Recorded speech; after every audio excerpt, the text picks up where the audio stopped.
Assalamualaikum warahmatullahi wabarakatuh. Di sini kami dari kelompok 1 akan menpresentasikan tentang inti sel. Sebelumnya kami akan memperkenalkan diri terlebih dahulu. Saya Bertrand dari kelas 11 IPA nomor absen 10. Saya Kiki dari kelas 11 IPA nomor absen 24. Saya Dinda Rizkia dari kelas 11 IPA absen 1. Saya Kamila Salsabila kelas 11 IPA absen 26.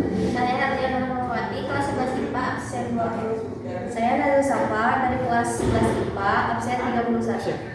Sebelum masuk inti sel, di sini kita ada fungsi-fungsi dari membran sel. Yang ini, oke, sebelum masuk ke inti sel, di sini ada fungsi dari membran sel. Yang pertama yaitu merupakan komponen yang sangat penting pada sel-sel tubuh kita. Fungsinya sebagai pengatur aliran zat yang masuk dan keluar sel. Lalu di sini ada vakuola, berfungsi untuk menyimpan cairan dan senyawa seperti enzim, alkaloid, lipid, garam mineral, asam amino, dan asam organik. Lalu di sini ada peroksisim. Peroksisim yang ini berfungsi untuk mengoksidasi bimolekul. Terus ada mitokondria yang ini merupakan organel sel yang berfungsi sebagai penghasil energi. Lalu di sini ada retikulum endoplasma yang ini yang tidak diselimuti oleh ribosom, disebut retikulum endoplasma halus atau smooth endoplasmic reticulum. Fungsinya adalah untuk membentuk lemak dan steroid. Selanjutnya ada ribosom. Fungsinya itu membuat protein dan melakukan sintesis protein dalam sel. Ada juga lisosom, berfungsi untuk mencerna senyawa seperti karbohidrat serta protein. Ada juga endoplasma halus atau smooth endoplasmic reticulum. Fungsinya untuk membentuk lemak dan steroid. Lalu juga ada fungsi raw endoplasmic reticulum kasar, adalah sebagai tempat sintesis protein. Lalu selanjutnya di sini ada aparatus Golgi. Itu fungsinya melepaskan sekresi pada permukaan. Lalu selanjutnya di sini ada aparatus Golgi. Di sini aparatus Golgi itu berfungsi melepaskan sekresi pada permukaan sel, membentuk mirosom serta akrosom, membentuk kantung vesikula untuk sekresi sel dan membantu proses pembentukan dinding sel tumbuhan. Lalu selanjutnya ada sentriol. Ini ada sentriol. Sentriol ini memiliki fungsi untuk membentuk tiang mitosis yang ada pada sel-sel hewan tinggi. Lalu selanjutnya ada fasciculus. Ini di sini fungsinya itu ya menghasilkan cairan yang membentuk air mani yang dikeluarkan saat ejakulasi. Lalu yang terakhir ada mikrotubulus. Mikrotubulus ini berperan penting dalam pergerakan sel, terutama dalam mengarahkan pergerakan sel dengan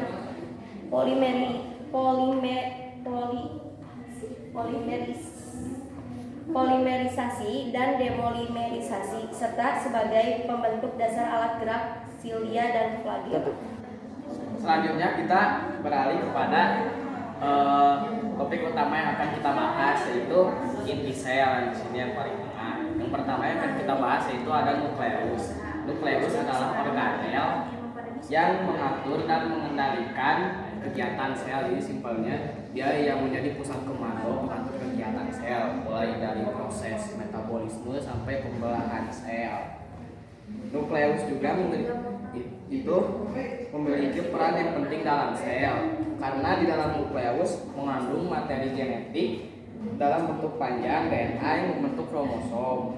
Organel ini juga terdapat dalam sel eukariotik dan memiliki beberapa komponen, termasuk membran inti, nukleoplasma, kromosom, dan nukleus. Lalu di sini ada nukleus. Nukleus adalah struktur atau membran yang terdapat di dalam nukleus. Nukleus terdiri dari protein dan asam nukleat. khususnya RNA ribosom. Fungsi nukleus adalah sintesis dan perakitan komponen ribosom. Struktur nukleus dapat diamati menggunakan mikroskop elektron, sementara studi tentang organisasi dan dinamika nukleus dilakukan melalui teknik penandaan protein dan pemulihan fluoresensi setelah pencerahan atau FRAP. Nukleus adalah organel yang berperan dalam sintesis protein menggunakan RNA. Terletak di dalam inti sel atau nukleus. Nukleus memiliki peran penting dalam aktivitas sel. Kerusakan pada nukleus dapat berkontribusi pada perkembangan beberapa penyakit manusia. Nukleus dapat mencapai hingga 25% dari volume inti sel. Selanjutnya ada nukleoplasma atau disebut juga karyoplasma atau getah inti, adalah cairan kental di dalam inti sel atau nukleus yang mengandung banyak protein dan zat lainnya seperti mineral, DNA, dan RNA. Di dalam nukleoplasma terdapat serat kromatin padat yang membentuk kromosom. Serat protein membentuk matriks silang di dalam inti sel atau nukleus. Ini membantu mempertahankan bentuk struktur nukleus. Nukleoplasma merupakan tempat utama aktivitas enzim di dalam nukleus. Nukleoplasma juga bertanggung jawab untuk membawa informasi genetik. Sebelum kami tutup, kami membuka sesi tanya jawab di sini. Bila ada yang ingin ditanyakan, kami persilahkan. Izin nanya, Boleh. mengapa inti sel bisa berfungsi mengatur seluruh kegiatan sel? Izin bertanya, Boleh. apa yang terjadi jika tidak ada inti sel? Izin bertanya, Boleh. apa pengaruh dari adanya membran inti terhadap suatu sel? Udah. Izin bertanya, apa yang terkandung dalam inti sel? Izin bertanya, apa pengaruh dari adanya membran inti terhadap suatu sel? Saya akan menjawab pertanyaan yang pertama. Mengapa inti sel bisa berfungsi mengatur seluruh kegiatan sel? Karena inti sel mengandung materi genetik yang memberikan kode fungsi vital pada sel. Inti sel berfungsi sebagai pusat kendali sel. Bagian ini juga memiliki tanggung jawab untuk menjaga integritas DNA dan mengendalikan aktivitas seluler seperti metabolisme, pertumbuhan, dan reproduksi dengan cara mengatur ekspresi gen. Untuk pertanyaan kedua, apa yang terkandung dalam inti sel? Di dalam inti sel terdapat struktur padat tanpa membran yang terdiri dari RNA dan protein yang disebut nukleus. Ini adalah tempat untuk sintesis dan perakitan ribosom. Nukleus mengandung pengatur nukleolar bagian kromosom yang membawa gen untuk sintesis ribosom. Untuk pertanyaan ketiga, apa yang terjadi jika tidak ada inti sel tersebut? Sel tersebut akan mati karena nukleus yang berperan dalam mengontrol aktivitas sel. Apabila nukleus diambil, maka organel yang lain akan hilang. Untuk pertanyaan nomor 4, apa pengaruh dari adanya membran inti terhadap suatu sel? Dengan adanya membran inti sel, maka materi genetik atau DNA dan RNA tidak akan tercampur dengan sitoplasma dan organel sel lainnya. Selain itu, sebagai pertukaran zat antara nukleus dan sitoplasma melalui pori-pori padat membran inti sel. Untuk pertanyaan yang kelima, karakteristik inti sel meliputi 1. Memiliki membran inti yang mengontrol masuknya dan keluarnya molekul dari inti. 2. Memiliki kromatin yang terdiri dari DNA dan protein. 3. Memiliki sitoplasma inti yang mengandung ribosom dan organel lainnya.